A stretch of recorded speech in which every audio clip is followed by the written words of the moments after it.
The older boys were the ones who told stories when we were growing up in the Zongo. We learned from them how to pull out a 2000 CD note with our tiny fingers and let our passionate lips tell the epic story of the two eagles on our coat of arms. One was called freedom and the other was called justice.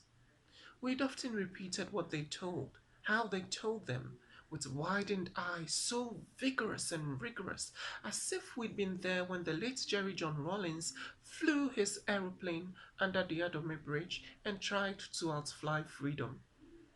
Who had watched, though? Who knew for certain that it had been freedom and not justice he chased after? Because the two look identical.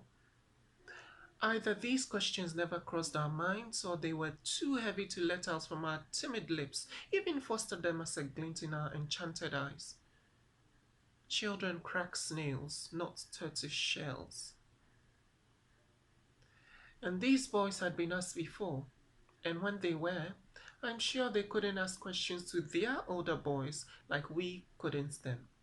In the end, freedom died, crushed or shot by the lieutenant.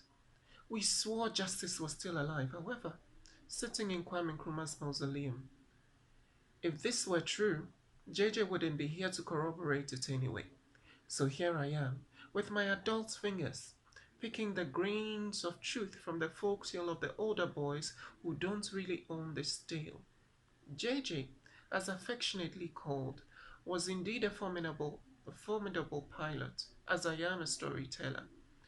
Freedom is a challenge in this story. Justice is a ceremonial flag we dangle in the myopic eyes of tourists, which hangs on the thin toothpick called peace. One prunes the bloody teeth of the wicked, the other wipes the greasy lips of the glutton. This piece is Ghana's story. The lies are abundant in her hip, and she crushes us all with each stride to her seat to tell her story with uncouth lips like the rear of the ships of salvation without tips for how to fly like freedom or justice. The legacy of democracy just died. Sometimes I feel like I am too, but not just yet, until I'm heard.